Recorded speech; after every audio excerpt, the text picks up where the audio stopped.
I've been in a really reflective mood lately. I'm always that way this time of year. And so I decided to just look back over the year and think about the moments on the podcast that had the biggest impact on me.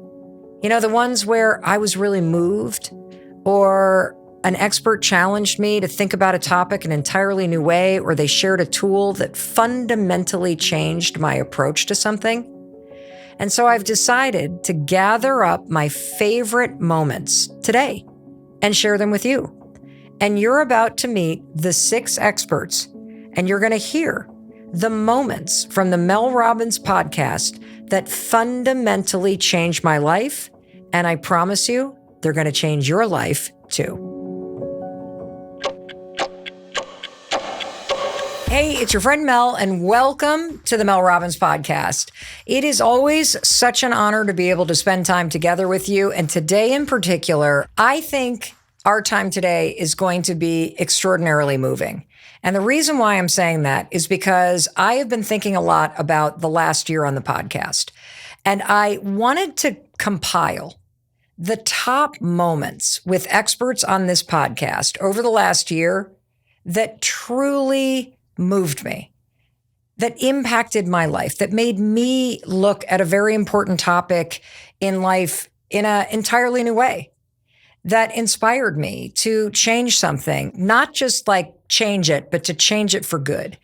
And so I'm so excited to be able to share with you moments with 6 experts that changed my life. I know these experts changed your life, and you're going to love this because in case you missed this episode, you're going to get the moment that mattered. And if you're brand new to the Mel Robbins podcast, somebody sent you this episode, this is an absolutely extraordinary episode to listen to as your very first episode. I want to welcome you to the Mel Robbins podcast family, and it's a real honor to have you here. And I'm absolutely thrilled to be able to share these meaningful moments with you. And of course, there's no better place for me to start than with Dr. Jim Doty. Now, Dr. Doty was on the podcast recently, but I haven't stopped thinking about Dr. Doty since he left our studios. He left a mark on me.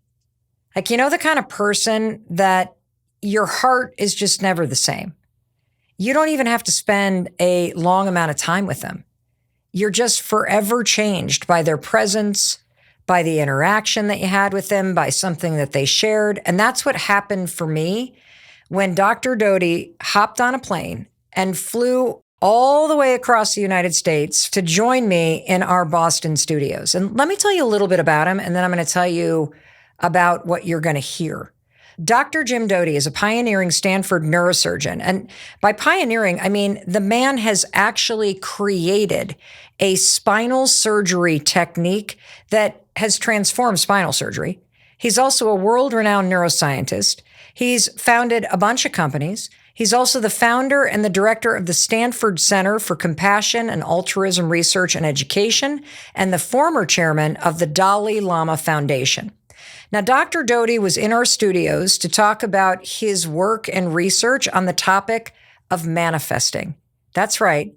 We're learning about the process of manifesting from a neurosurgeon. And he just opened my eyes to the topic of manifesting in ways that I cannot wait to share with you, because I believe in manifesting. But learning about how there are 4 different parts of your brain that you're using when you're manifesting, it was just mind-blowing and empowering. But where I want to start is what happened at the very beginning when we sat down. So the first thing I want to share with you from that conversation with Dr. Doty is a story that he shared at the very beginning of our conversation, where he describes being a 12-year-old kid. He grew up in a house where there was a lot of conflict and fighting, and he would hop on his bike and rides his bike as far away from the stuff going on in the household that he grew up in. And one day, he ends up at this magic shop, and it changed the trajectory of his life because of how the woman working in that magic shop taught him as a 12-year-old. And I'm going to play this in just a minute for you to listen to. But the reason why this is so important is that I believe that we are all equipped to help one another. In fact, I think that you're best equipped to help the person that you once were. And it's very clear to me that when this 12-year-old version of Jim Doty walked into the magic shop, the woman working there saw a kid who needed someone to care. And that right there changed the trajectory of his entire life. I walked into a magic shop and met a woman who looked at me as a human being. And what I mean by that is so many people make judgments about people. And they don't recognize the path or the problems or the adversities they faced. And everybody deserves to be listened to. So this woman in this magic shop, she was a radiant being. She had a smile, a presence that made you feel safe. And this is a key, psychological safety, to downregulate your stress response. And she made me feel okay. She didn't look down on me, and I was 12. As a 12-year-old, she looked at me as an equal, eye to eye. And that interaction with her changed the trajectory of my life because it changed how I saw the world. Having somebody take the time to look at you, see you, appreciate what you are, and taking that interest, it's very meaningful. And I try never to take that for granted. And even in, I hope, every interaction, you understand that a lot of people are suffering. They're carrying baggage from their past, and that baggage is limiting them. And oftentimes, just listening to somebody can profoundly change their lives, because that's what people want, to be heard. And sometimes it's just hello. Sometimes it's just a hug. So I always tell people, never forget your own ability to change somebody's life.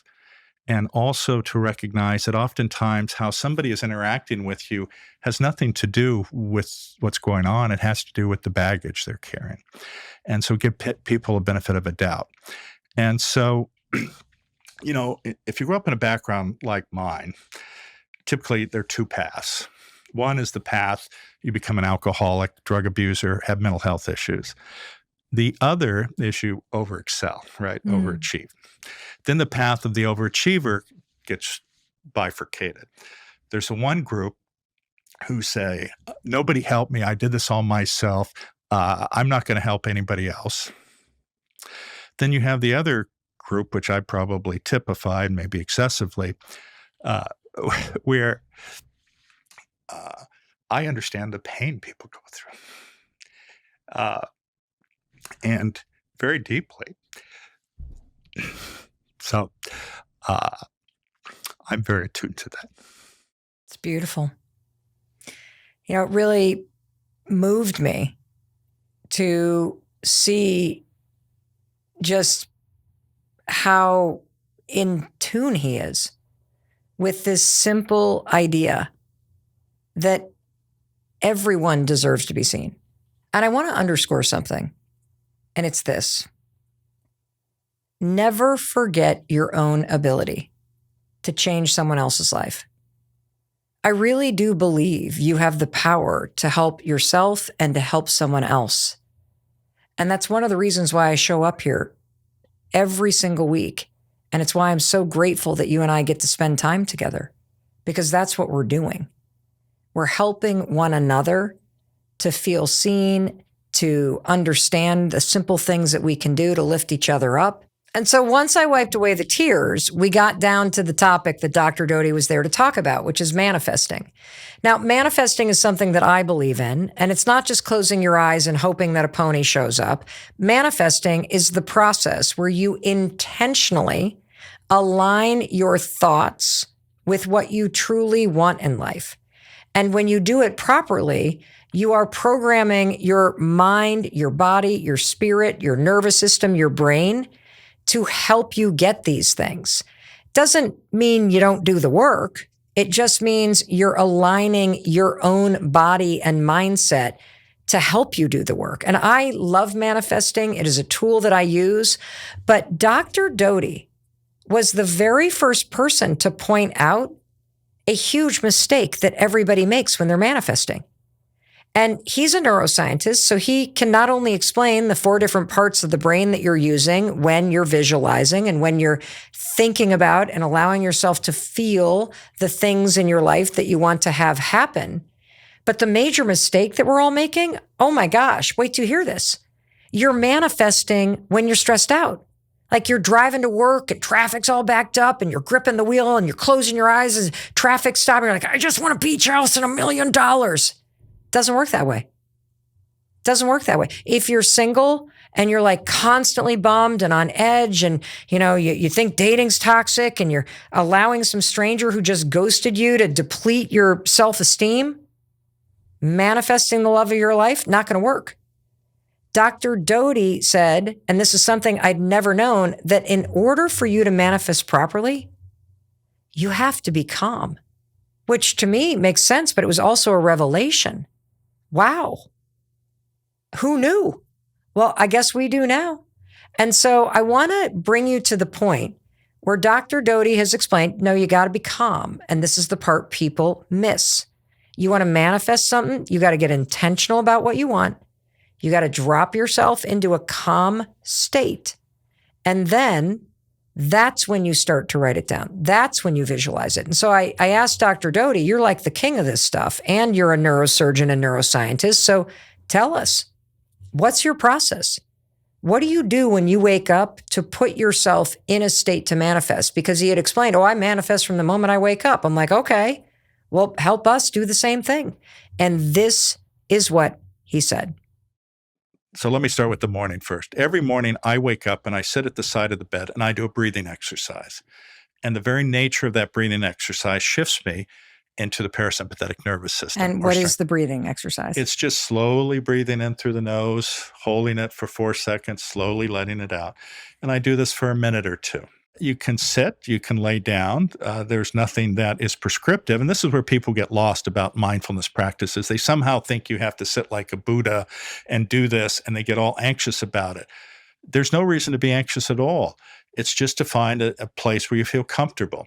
And then I go through this breathing exercise of slowly breathing in for 4 to 6 seconds, holding it for 4 to 6 seconds, slowly letting it out through the mouth.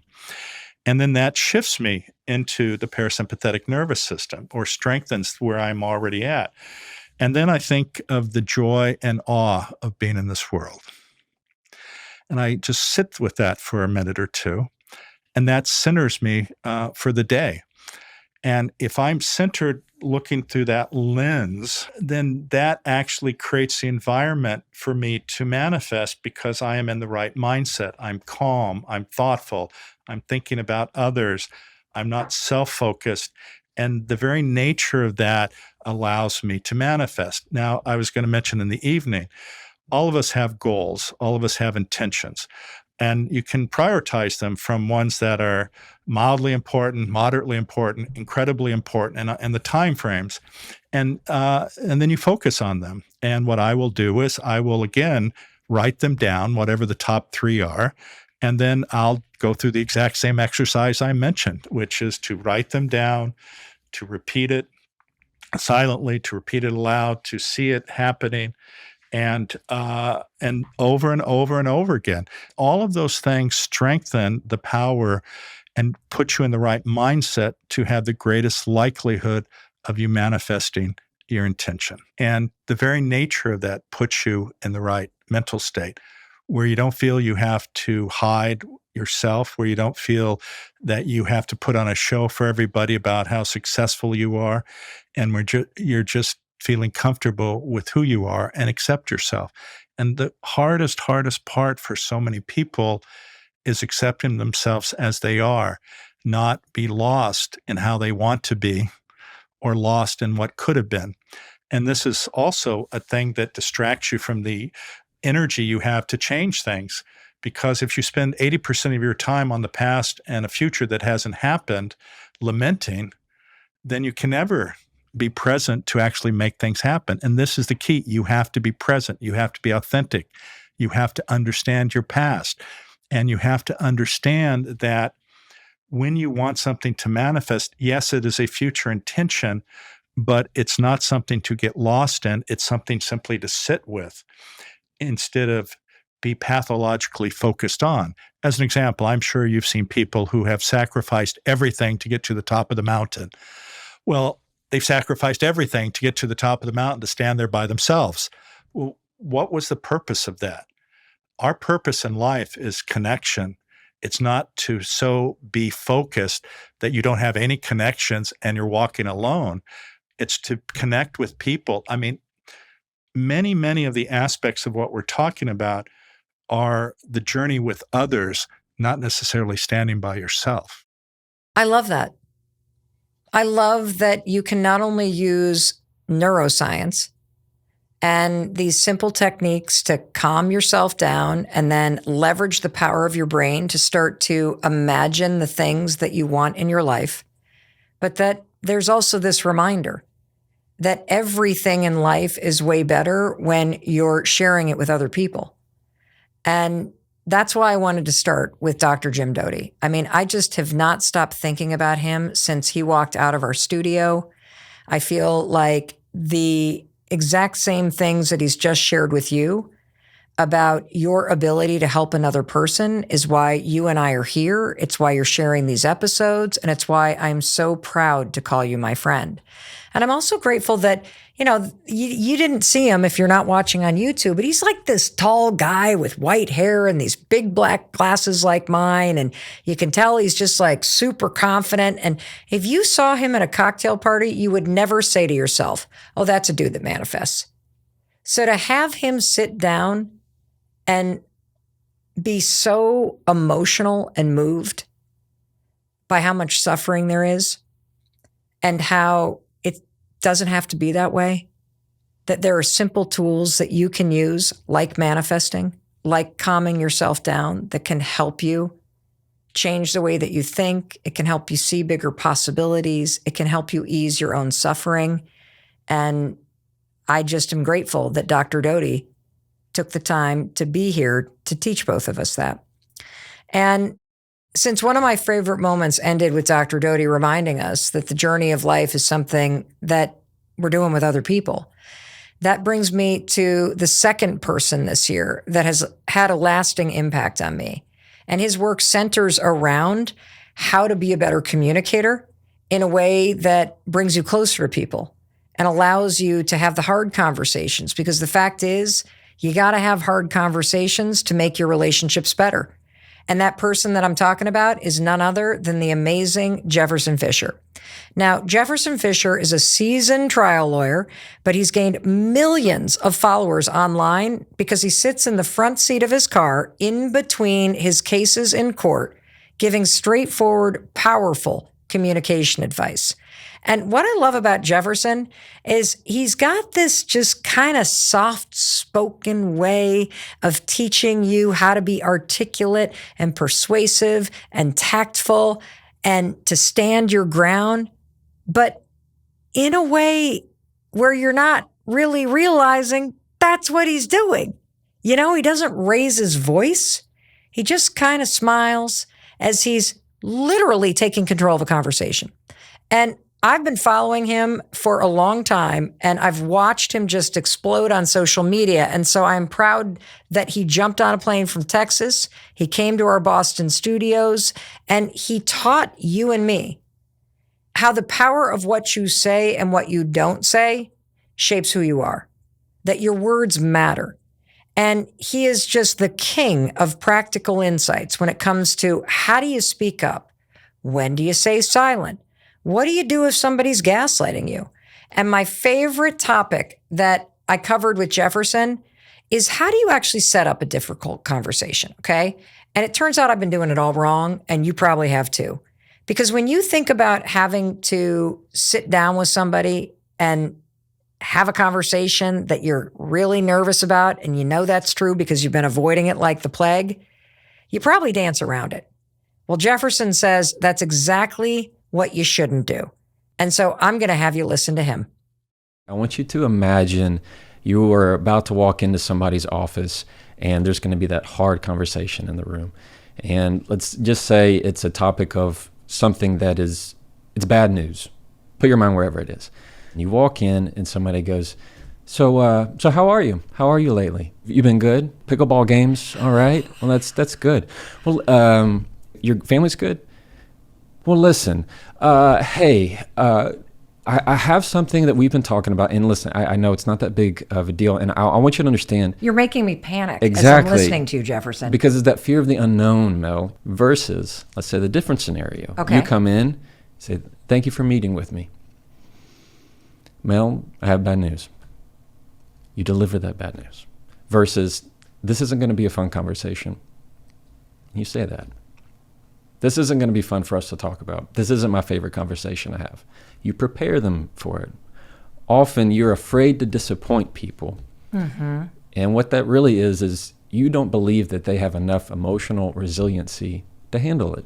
So you need to baby them, to tiptoe into the water instead of dipping right in. People will admire you more. They will see you as somebody with more respect and more confidence every time when you say what you want to say fully.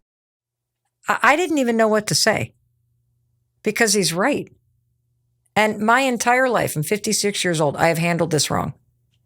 Because first of all, if I have something hard I need to say to somebody, or I have to give somebody some difficult feedback, or I got to sit somebody down and just tell them, yep, I'm not going to do what you need me to do, or I don't want to be in this relationship anymore, I do tiptoe around it. I am afraid of the other person's reaction. Sometimes I don't even want to deal with the reaction. And that's why I kind of do that thing where you try to like make it softer than it needs to be. But he's right, isn't he? Imagine, my favorite thing is, this isn't my favorite thing to talk about. This is not something I want to be having a conversation with you about right now. This is not going to be a good conversation. I have bad news. I mean, just saying that, you feel kind of powerful because you're just putting it out there. And I love what he also reminded you and me of. It's true. People will respect you if you respect them enough to just tell them the truth.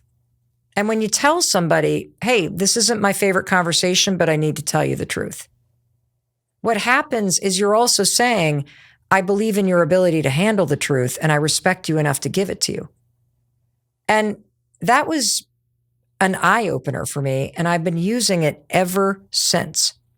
And so the next thing that really struck me about Jefferson, and if you haven't heard the episode, the link is in the notes section in the show description, wherever it is that you're listening to this conversation or watching it on YouTube right now.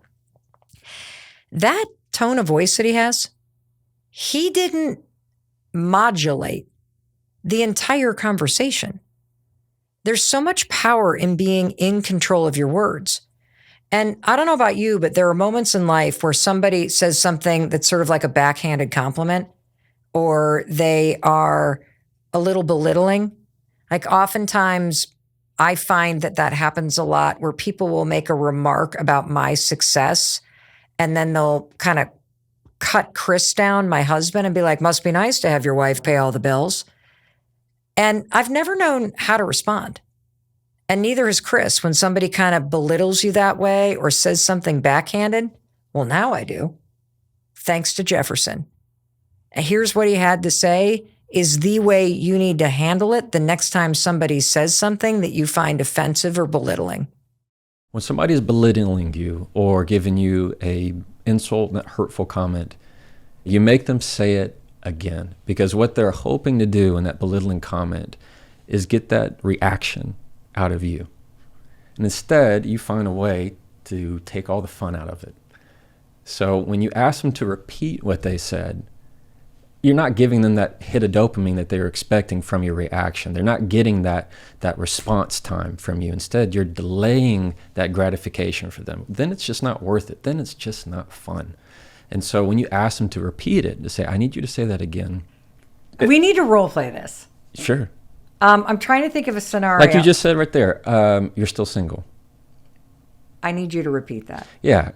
So exactly. I'm not going to want to say that again, because now that spotlight is on me. And then also what you lead up with that is you ask questions of intent. For example, did you say that to hurt me?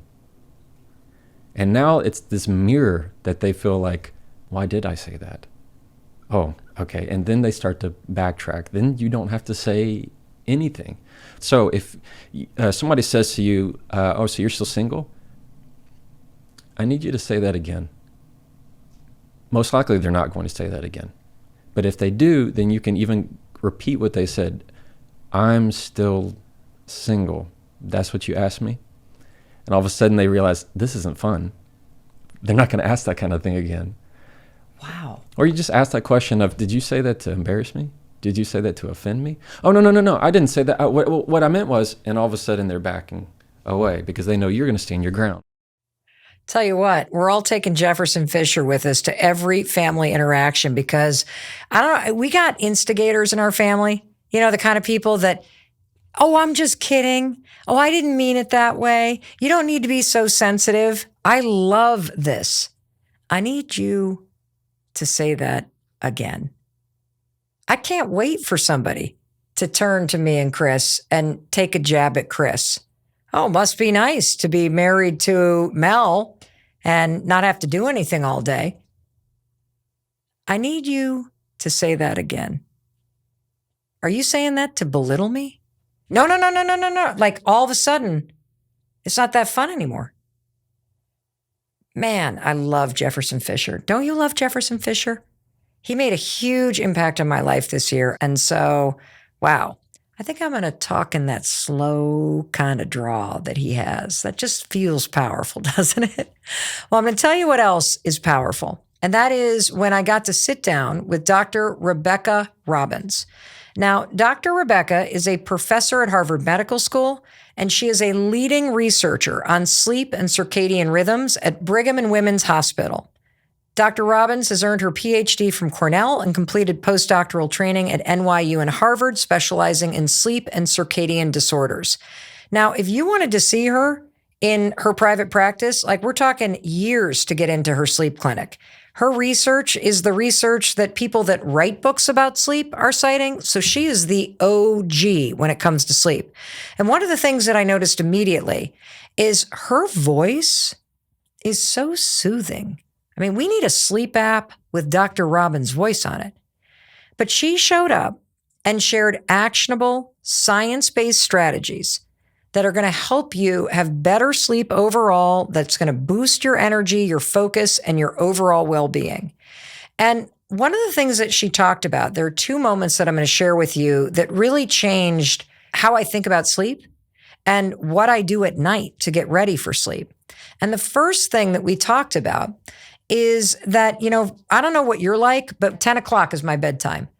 Do you know what time I climb in bed? 10 o'clock. Do you know what time I think I should be asleep? 10 o'clock. Like, I literally go from 100 miles an hour running around the house to 10 o'clock, I'm right in my bed. Dr. Robbins is like, major mistake. Check this out. One of my favorite tips for a great night's sleep is this idea that routine is absolutely queen. And we're really not meant to keep different sleep schedules as human beings.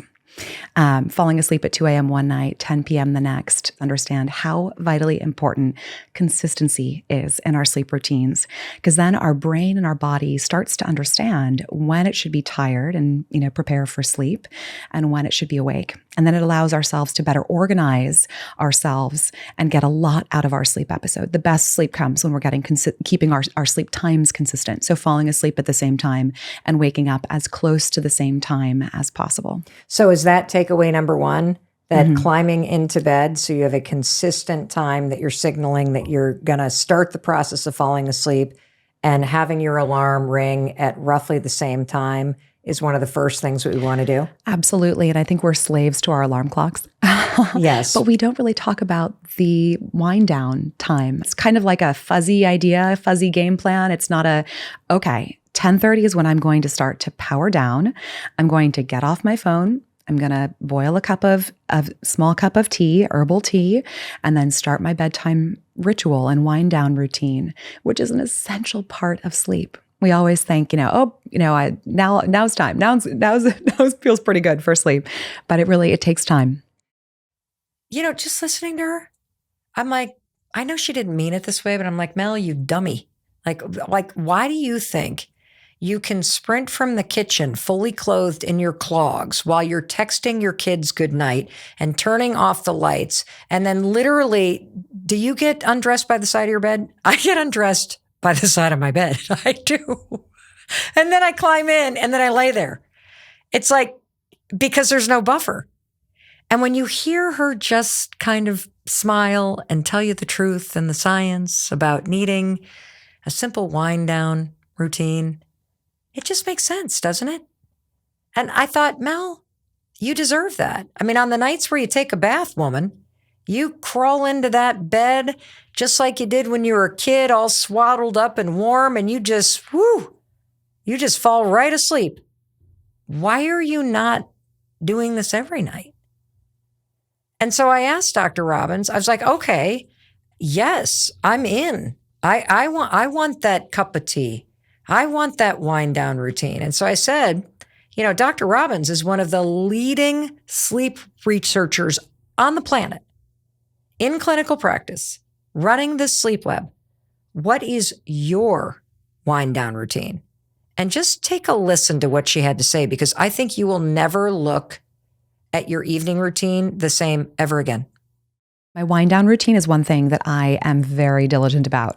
And it's not complex, but I'm very diligent about the time. I do my best. I try to get all my computer stuff done, and then I put my boys to bed, and then it's 8:30, and then I am switching my mindset, and it's time for mama to go to bed. And there are days where I need to be working and plug back in. But the best case scenario is my boys are down, and then I do maybe I clean up a tiny bit around the house. I start to turn the lights off, and then I go upstairs and I turn my phone off. I wash my face. I take a shower, and then I do one breathing exercise. I sit cross-legged on the ground in my bedroom. I'm turning lights off as I kind of move into the bedroom, and I do one breathing exercise. And I don't set an alarm, but I just kind of do it until I feel like I've gotten rid of that busy mind, that has served me so well over the course of the day.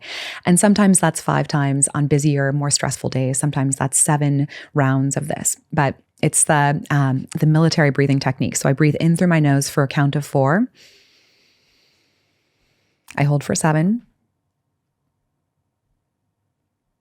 And then I exhale, purse my lips for 8. And those times are longer than you think, right? The 7 and the 8 really you're kind of fighting for the breath at the end. And that's the benefit of that technique. It restricts and restrains the breath and can help calm the heart rate and calm your mind. And now while I'm doing that, thoughts are flying in because, of course, of what I forgot to do or I need to do. And I come back to this idea of, no, not now. Now is my time. I've done things for my students, my partner, my kids all day. And now is my time to restore and relax. And if anything, any thoughts are still fighting to the surface, I write those down at my nightstand. So I've done the 4-7-8 technique, and then I mosey into my bed. I read a couple pages in a book. I do progressive muscle relaxation. I clench and release every muscle group starting from the toes, and I inhale, clench, and then exhale, release. And I really kind of add on to that something that I'm letting go, heaviness or a thought that's not serving me. And then I say a prayer and I go to sleep. And it doesn't happen every night, but that's my ritual. And I use the word ritual purposefully because you want to cultivate a ritual. A ritual is something you do every time. And so it's thoughtful. It's, 1, 2, 3, boom, sleep is next. For you listening, what are the 3 things that you can do tonight and tomorrow night and really institute as your ritual that you can ideally also take on the road when you travel? And be diligent. Try to do those every single night, because then what the brain starts to understand is what comes next is sleep. Oh my gosh. So here's what I've done with that. I think about what are the 3 things that I can do every night, no matter where I am. And I want you to think about these 3 things too. Take her invitation, because she did speak directly to you. What are 3 things you can do every single night that kind of become your wind down routine, that signal to you that it's time? And for me, the first thing is I always draw a bath. That's my ever since Dr. Robbins, I do not miss it. And in fact, when I go to a hotel, I beg for a room with a bathtub. And I know that might kind of gross you out. If it looks kind of dingy, I'll just wash it before I climb into it. But I love a bath. And if I can't have a bath, I'll take a shower. And when I start drying the bath or I turn on the shower, that's my signal to plug my phone in for the night and to just turn off the screen and leave it in the bathroom. And then I take the bath. And when I'm done with the bath, this may be getting a little too personal here. I don't know if I should be telling you this, but while I'm soaking wet, I put lotion all over my body because I feel like it locks in the moisture and I want really smooth skin. So there you have it. There's my skincare tip. And then I just climb into bed. I turn off the light. And before I drift off to sleep, the final thing I do is I put my hand on my heart and I close my eyes and I think about 3 things that went really well today. Because your brain will find what you ask it to look for. And this kind of goes back to the Dr. Doty manifesting piece, that at the end of the day with this routine, especially after a hot shower or bath and without a phone anywhere near me, and now that I'm climbed into like my cozy sheets and I've got my hand on my heart, I'm calm, aren't I? And so as I go through the day and I think about 3 things that went well or 3 things that I'm grateful for, this is a form of manifesting. Because I'm training my mind to default on what's good. And that helps me continue to see things that are good. And usually I kind of drift right off to sleep. But I think the most encouraging thing that Dr. Robbins did share is that sleeping is a skill. And you can take intentional, simple steps that she shares in that episode to learn how to be a better sleeper. That's available to you. And it's one of the core pillars of creating a better life. And the next person that I'm thrilled to introduce you to is a very dear friend of mine. His name is Trent Shelton. Trent is a former NFL player, and he is also an extraordinary motivational speaker and New York Times bestselling author. Now, I love Trent. And we're constantly texting back and forth and sharing ideas about business and life and parenting. And after his NFL career, Trent became a powerful voice in personal growth, and he inspires millions of people to claim their power and change their lives. He reaches over 60 million people every single week, and his book, Protect Your Peace, New York Times bestseller. He hopped on a plane and flew all the way from Texas and arrived in our Boston studios, and holy cow, like an NFL coach, he was ready to go. And what was the topic? He wants to set the record straight about what you're accepting in life and your power to change the dynamic between you and other people, the power that you have to protect your peace. And so I want you to sit up straight and take a listen because I'm going to pass the mic to my friend Trent. I'm a believer, and I'm sure there's exceptions to certain rules, that people will consistently and continuously give you what you allow them to give you. I believe that you're in control of 2 things in this world. What are they? You give, nobody can stop you giving anything, and what you accept. So if I was like, Mel, this is a cup of poison, drink it. Like you wouldn't accept that. And it's crazy because I feel like emotionally, we accept so many emotional poisons in our life that we don't have to accept. Nobody can force you to accept it. And the first thing, it starts with, again, we go back to setting that boundary, saying no. Boundaries are not walls to keep things out. We hear the word boundary, we think, oh, boundaries are a bad thing and it's toxic. And no, boundaries aren't walls to keep things out. Boundaries are bridges to let the right things in. Ooh, boundaries are not walls to keep things out. It can be if somebody makes it a wall, where they disrespect your boundary over and over, then it becomes a wall. Like, hey, I'm blocking you from my phone. Leave me alone. Or I'm blocking you. But boundaries aren't walls to keep things out. They're bridges to let the right things in. That's in relationships. That's in marriage. That's like, it makes it more beautiful. Me and my wife, we've set boundaries with each other that makes it more beautiful. I give her her time on self-care day. She gives me my time, my hours, and we're better for our kids and our family when we come back to that. Do I want to every minute of her life? Yes, I want to. No, I don't want you to go out there, babe, but I realize that's what she needs. Friendships, boundaries, your work, boundaries. And The thing that I see is that so many people aren't setting boundaries, or they're setting boundaries and not standing on their boundaries. So if you're the go-to person for everybody else, but you can't go to anybody, set a boundary. Say, hey, if you can't do this for me, I'm not doing this for you no more, unapologetically. If you're the person that's always being there for everybody, if you're somebody's 2 a.m. and they call you with all their problems, oh my gosh, then set a boundary. Hey, you know what? If you're not going to take my advice, don't call me no more with your problems. If I can't call you at 2 a.m., I call you, you sleep. I get the do not disturb. Then set that boundary. And boundaries aren't a mean thing. It's a necessary thing to protect your peace and to protect your energy. Because as we said at the beginning of this episode, you don't give it an infinite amount of energy to use. Like, no, it's a battery. If we're honest, some of us protect our phone battery more than we do our soul battery. So true. So to bring this back, set boundaries and look at boundaries as bridges. And I think it will change your life when you ask yourself what you need. Can I give them a 3-step process with that? Please, let's go. Number 1, when you're setting boundaries, first ask yourself, what do you need in your life right now? Write that down, whatever it is. Peace, I need sanity, I need better friends, whatever it is. Number 2, then ask yourself, what boundary do you need to set, do I need to set, that will lead me to what I need? Okay? Then number 3, which is probably the most important, why do I have to, not want to, why do I have to stick to this boundary? And this boundary is something that I can't budge. And write that down. What is it costing you? I like to call it opportunity costs. What is it going to cost you not to stick to this boundary? Your future, your peace. Maybe you're a mom and you keep saying yes to everybody else and you're frustrated. Now your kids get that. Maybe you're a dad and you're doing all the things and you can't be the man you need to be for your wife and your family. What is it costing you?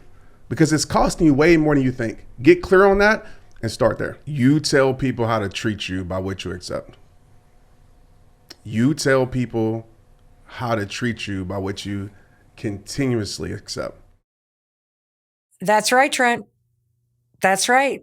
And none of us want to see that, right? We want to blame other people. But I love that Trent walked you and me step by step through how you can think about boundaries and why you need them. And I'll tell you why, because your peace is worth protecting.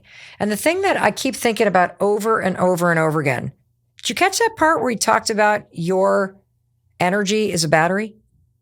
And that you spend more time trying to protect your iPhone and recharging your smartphone than you do protecting your own energy and recharging your own battery. And that's why I've come back to this over and over and over again. It's also one of the reasons why I love the let them theory so much. Because let them, when you say let them, you know what that is? That's a boundary. You're drawing a boundary and saying, I recognize that this is not a situation that I care to drain my energy over, so I'm going to let them. And the second part, when you go, let me focus on what's in my control. Let me focus on what I want to say, think, and do. Let me protect my peace and preserve my energy and recharge myself. That's a boundary too. And so I just want to thank Trent for giving you permission and showing up here with a level of urgency and honesty to say, you tell people how to treat you by what you continuously accept. So let them and start focusing on yourself, because it's going to make you a heck of a lot happier. And speaking of happiness, that brings me to the 5th person this year. I just find myself reflecting on this conversation a lot. Who am I talking about? I'm talking about Dr. Tal Ben-Shahar. Dr. Tal Ben-Shahar is a globally recognized authority on happiness. He's known for his groundbreaking research on goals, motivation, and well-being. And he also taught 2 of Harvard's most popular courses ever taught. And those courses are positive psychology and the psychology of leadership, making his work foundational in the study of happiness. He is also the best-selling author of 8 books. That's incredible. Where he distills complex psychology into practical insights and empowers people worldwide to pursue a more fulfilling life. Now, he rolled into our Boston studios, and I got to tell you, I don't know what was in the air, but one of the reasons why I remember this, and you're going to hear it in the best of bloopers at the end of this episode, is the cameras kept breaking. it was almost like there were poltergeists in the studio. I'm sitting here with the world-renowned expert in happiness. He's got a big smile on his face. Click, camera turn off. Oh my gosh, we laugh. Click, camera turns off. Oh my God. It happened like 17 times. And you want to know what? He's the real deal. He just sat there smiling because he knows the meaning of happiness. And he taught it to us in the conversation. And it was in this conversation that he revealed the major mistake that I had been making around happiness. And you might too. Now, I think I'm like a very happy person. I'm a very optimistic person. And up until this conversation, I had been trying to be a happy person. And then he comes out of nowhere and shares this piece of advice. I learned that every morning when I would wake up and say to myself, oh, Mel, you're going to be happy today, I was actually doing something wrong. Check this out. Research done quite recently by Professor Moss, M-A-U-S, showing that if I wake up in the morning and say to myself, I want to be happy, or happiness is important for me, or it's a value for me, I will actually become less happy. What?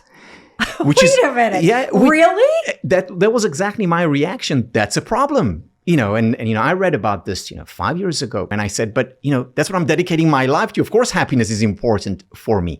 And yet what the research clearly shows is that this will make you less happy. So does this mean we should kid ourselves, say to ourselves, I don't want to be happy. Wink, wink, I actually do.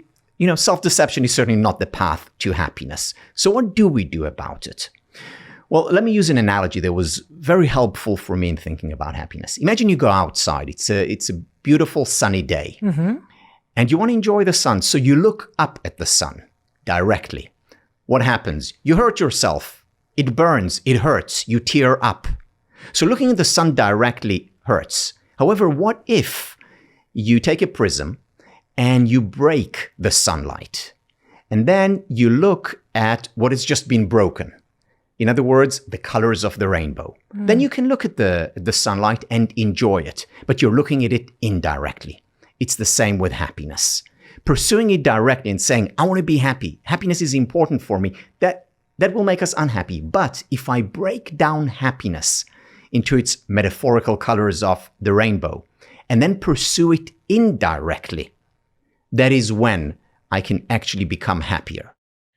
I want to make sure you really understand the power of this metaphor. He's saying that if you and I stare intently at something that we think is going to make us happier, like let's just say you're single and you just think, oh my gosh, if only I can find the one, then I'm going to be happier. Or if I can make more money, I'm going to be happier. If I can find a house to buy I'm going to be happier. That kind of pursuit of it and this intense focus, it's the same thing as staring at the sun.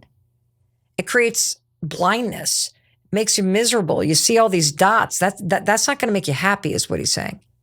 But when you break apart the sun through a prism, it casts a rainbow. And if you really stop and think about the power of that idea, the sun is a singular thing. When you break it apart through a prism and it creates a rainbow of a full range of colors, think about the massive amount of possibility in that there are so many things that make you happy. That even if you think about the band of purple, that the band of purple in a rainbow, it's not just one color of purple. It's this just shades and different hues of purple. What does that mean? What he's basically saying to you is, first of all, happiness is more than one thing. Happiness is made up of a bazillion different things that all come together to create this magnificent thing called a rainbow. Don't just stare at the sun. When you understand that it is comprised of so many things that are right around you and available to you, you don't have to go for it at all. You don't have to stare blindly at one thing. You can just welcome it in and appreciate all that's around you. I mean, it's just such a cool concept. And so I said to him, because I started to wonder, okay, I really get this. And it's very much changed how I think about this, because I can now have one thing that's going really badly. Like I can have a horrendous day at work, or I can get very sad news. And then because I understand that the feeling of happiness in your life isn't the one thing, it's actually all things, that I still have the space to stare off at a sunset and allow it in. I still have the space to see my dogs playing with one another and to smile and to allow it in. That it's not just the thing that you think that's going to make you happy, that you can be happier now by allowing yourself to be, because it's all around you and it's in so many things that are right there. And so I was really curious. I'm like, okay, what does the professor who taught two of the most popular courses ever at Harvard, what is his definition of happiness? And so I asked him, and this is what Dr. Ben Shahar had to say. There are 5 elements to happiness. There may be more, but 5 main elements to happiness, Okay. which we call the SPIRE. The SPIRE. Elements. SPIRE. S stands for spiritual well-being. Okay. Spiritual well-being is about, of course, we can attain it through religion, but we can also find it through doing something that is meaningful to us, purposeful. By being mindful, by being present, we experience the spiritual.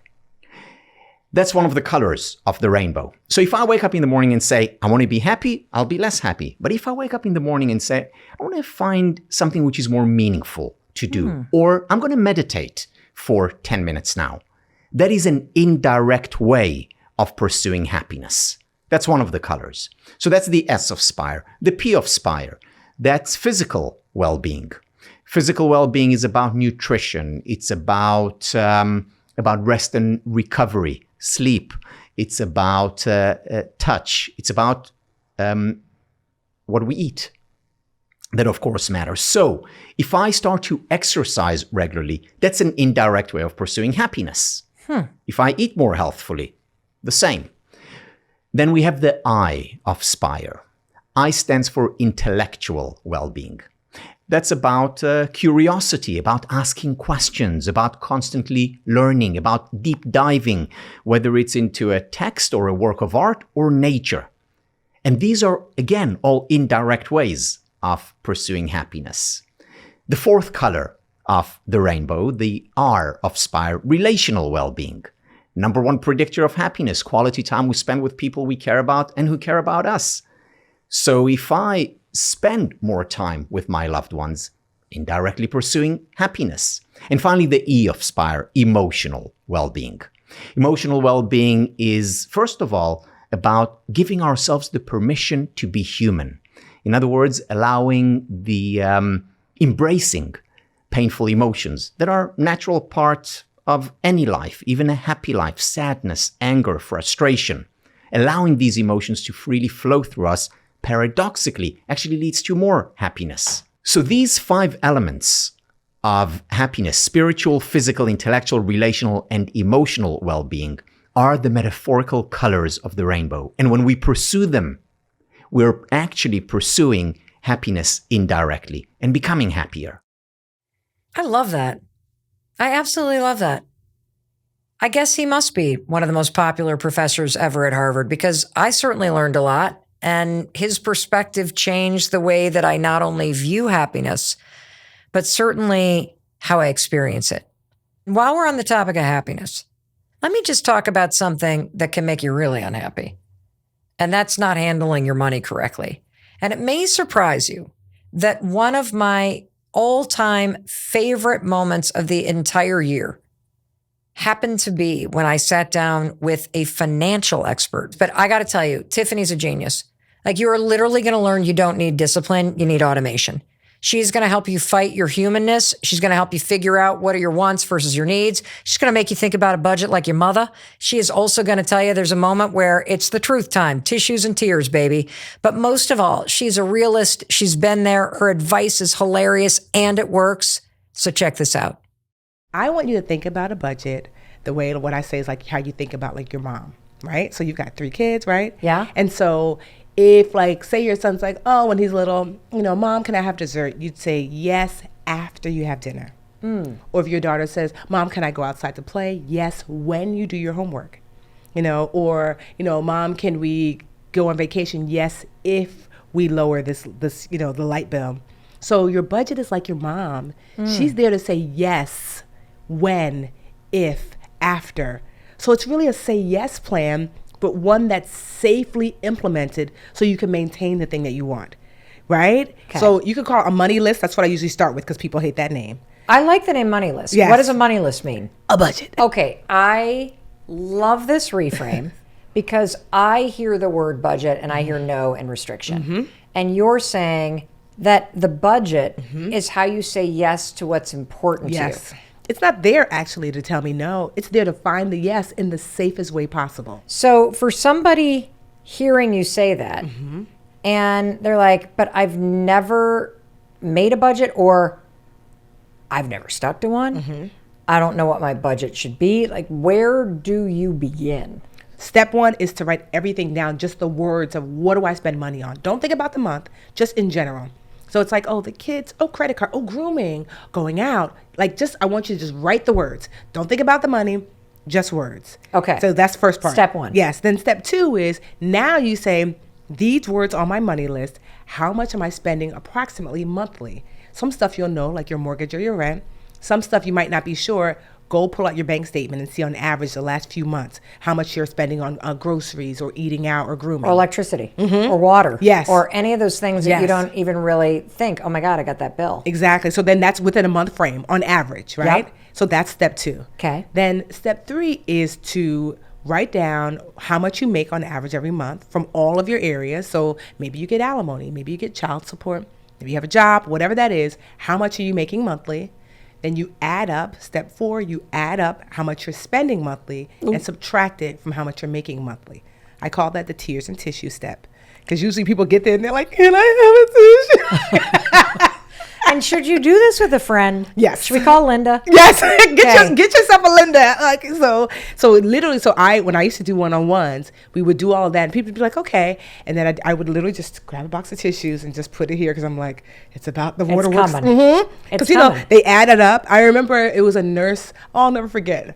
I'll call her B, and I came to her house, and it was a beautiful condo, and so we did that step, and she started crying, and then I started crying because baby, I'm a baby, and she was just like, I didn't realize how much over I was spending.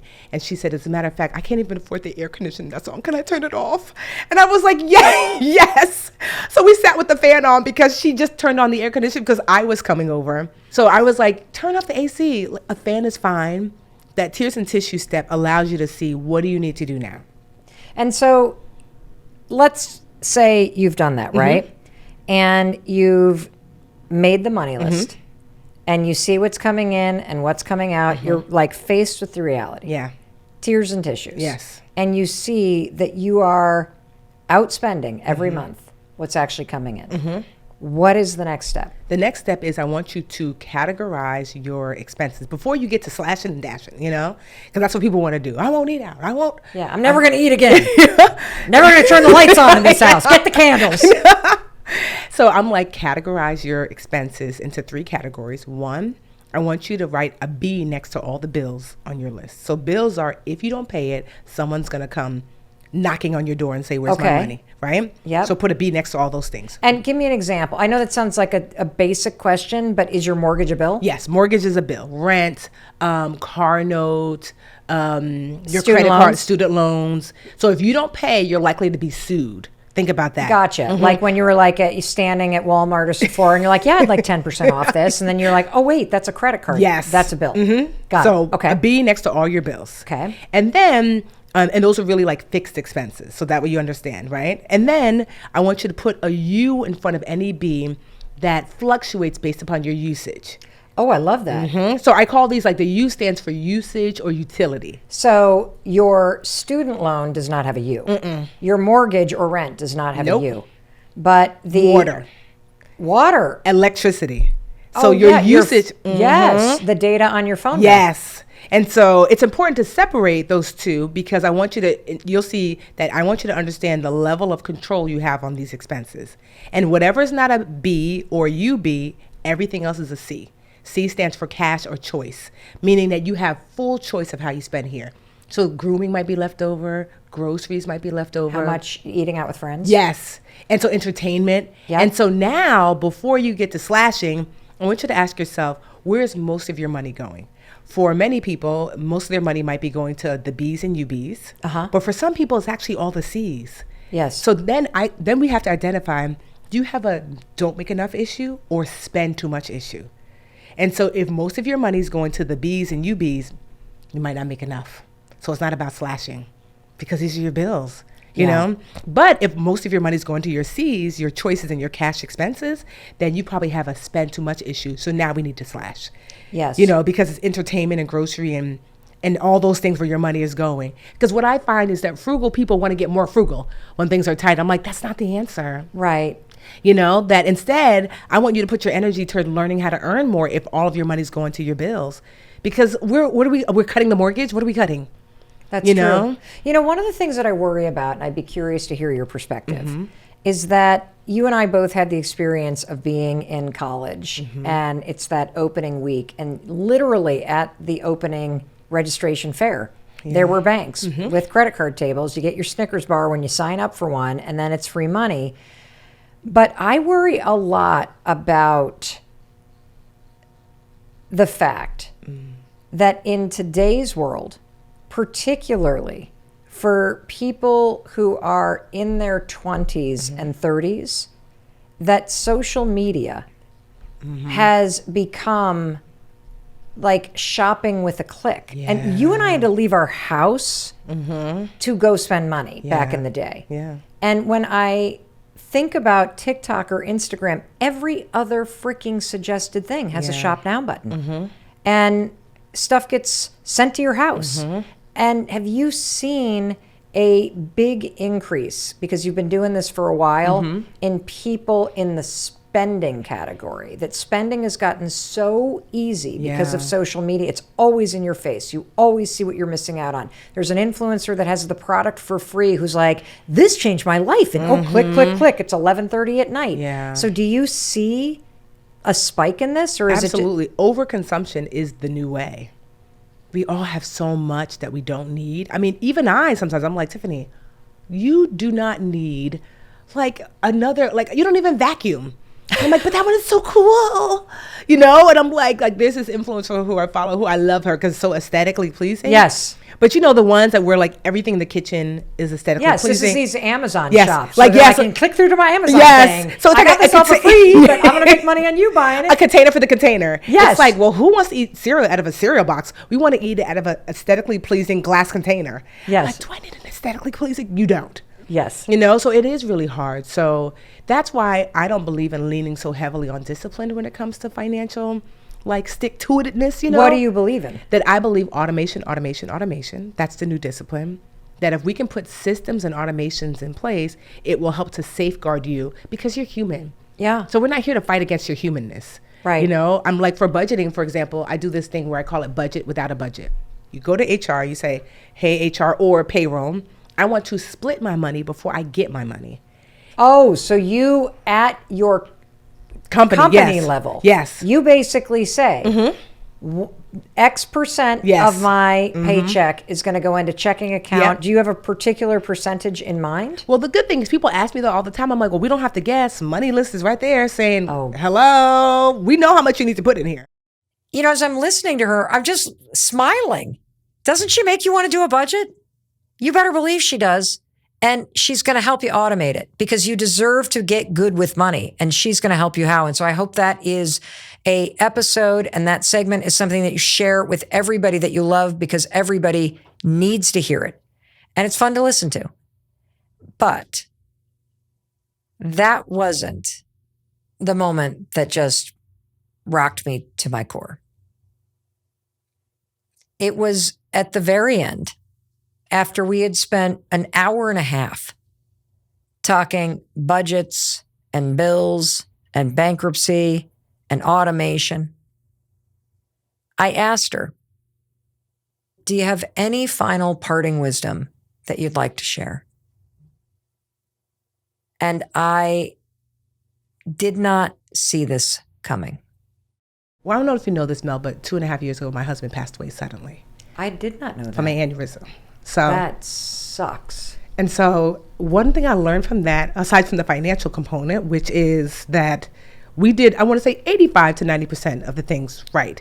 So I get to just miss him. There's not the financial ruin that so many women lose their partner and their home. So that has not been the case for me. But what I did, what my therapist calls the gift of grief, is that it gave me perspective of what's really important. You know, like that all of this that you're learning today is not for money's sake. It's for meaning's sake, you know? Like, I hope you remember to put that first and center that, like, what is the real thing that you're wanting? To what end? Time with family, time with friends, you know, like purpose, whatever that is, to center that and to use the money to match to it. Because you might already have enough. You know, I didn't know I had enough. I was like the driver, like, oh, babe, we could do this. And he'd be like, well, I like our house. You know, oh, we could get this car, you know, if I work even harder. And he's like, well, the car's paid off. I like our car. And his thing was always, because I have a stepdaughter, Alyssa, he would always be like, well, if Liz is good and you're good, I'm good. You know, and it took for him passing away to make me realize that it's enough. Like, I have enough. I spend way more time with family and friends now, you know, like, so all that I work toward is to just bring back to center to enough. I don't need to collect any more, like, you know, I'm so happy my book made the New York Times bestsellers list, but honestly, like, what does that even mean? You know, we're here for a flash in the pan, and how will you spend that time? And I hope you spend it, like, on the things that mean the most: connectedness, love, purpose, and they use your money as one of the tools to help you achieve that life. You are a gift to all of us. Thank you. Thank you for absolutely everything that you poured into us today. What's coming up for you? I just miss him. Oh. He was a really good man. He still is. And he's really proud of you. It sounds like he taught you something that So he much. could not teach you when he was still here. So much, honestly. Like, I look back and I'm just like, I mean, candidly, I share this with so many women who are looking for a partnership. My husband never made over $60,000 a year. And yet, the way he looked after, like, all of us, I mean, he called my parents more than I did, you know? Like, he would, like, cut my nephew's hair. When he passed away, there was a little old lady down the street who I'd never met who knocked on my door and said, I heard the gentleman here passed away. And I said, yes. She said, you know, I'll really miss him. He used to rake my lawn. And I didn't even know that. But that's how he was, you know? Sometimes I think that we think more money, like, means that we could do more. And he was testament that that's, you don't need, you can show up fully. So it's a lot. The loss is great, but not just mine. You know what I mean? Yeah. And so, like, but I'm just so blessed to have experienced that kind of love. I was loved so well that even without him being here, that love still resonates, like, through me and around me and the people that he touched. So just really fortunate. We're really fortunate that we have you. Thank you for sharing that. Thank you. You're welcome. I feel very grateful that you are now my friend. Thank you. Thank you. And the thing is that when you don't understand money, and you're going to make me cry, when you don't understand money and you're really scared about where you are, it clouds everything that's important. Yeah. Until it comes crashing in your face and you Right. wish that, like, you know. So, And you spend all your emotional energy in that shame. yeah. And you not only miss the solutions, but you're not present for your life. Yeah. Because it can, like, you know, there's so much joy to be had, even if you don't have, like, if you don't have enough for your basic needs, obviously, that's really hard. But for many people, that's actually not the case. Yes. You know, that we are making ourselves sick and unhappy from a place of, like, you actually have enough and your kids are right here. They want to play with you. You know, like, you actually have enough and your wife wants to, like, watch a movie with you. You know, your parents want to see you. You actually have enough. And it's not going to be until they're gone that you're like, I wish I would have, you know? Yeah. And so, like, I'm fortunate that I something in me, I mean, I believe in a divine power, and a year and a half before Jarrell passed away, there's like this sense that came over me, like, you need to spend a lot of time with your husband. Like, he wasn't sick or anything like that. I just was like, because I just was working so much. I mean, my business had hit 8 figures in a year, and I was like, oh. And then something was like, yeah, making a lot, but also was taking a toll. And it was like, I think you need to slow down and like focus here. And so I did. So the last year and a half of our marriage went from good to great.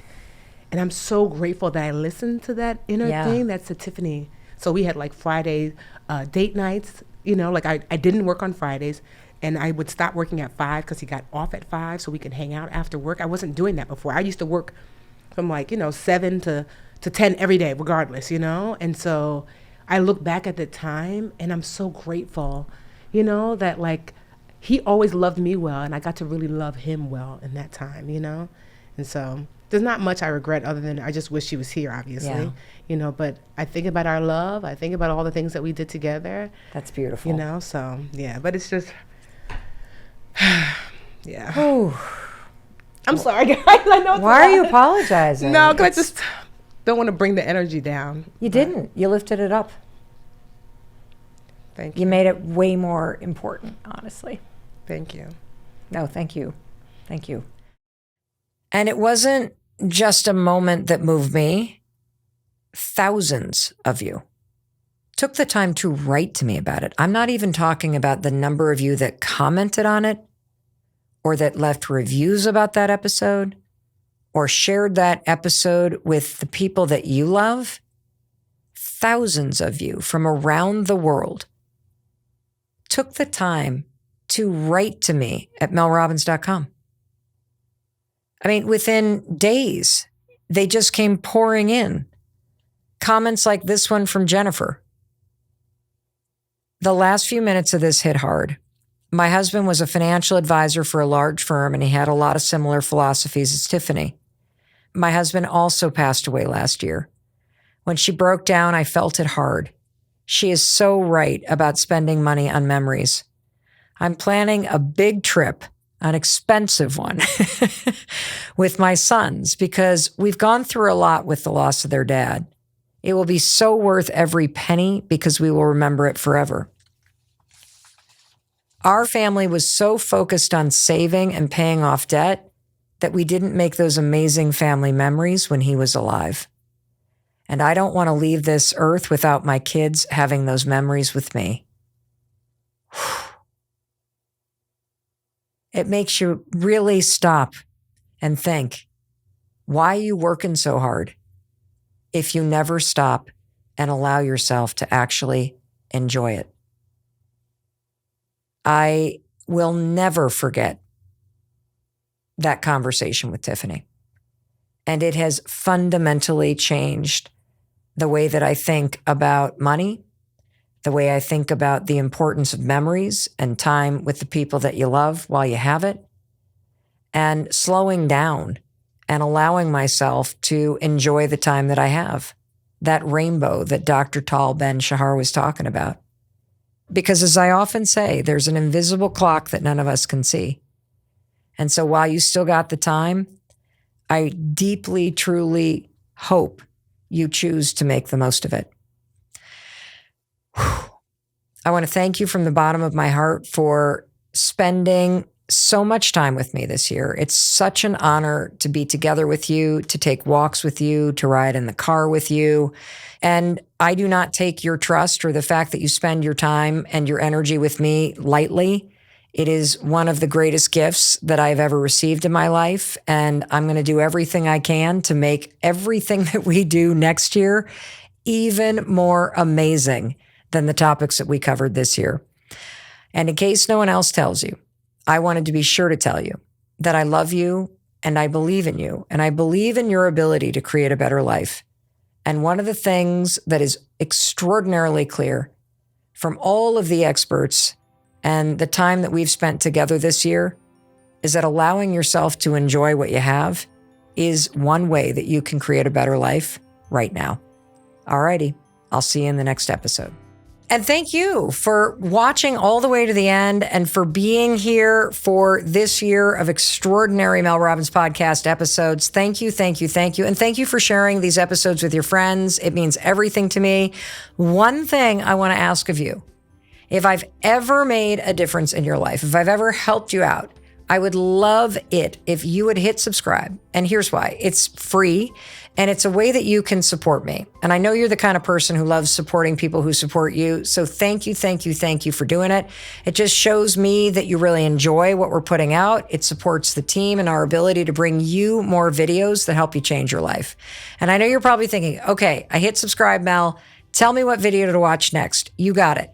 I think you should check out this one. And I'm going to be waiting for you in it the moment you hit play.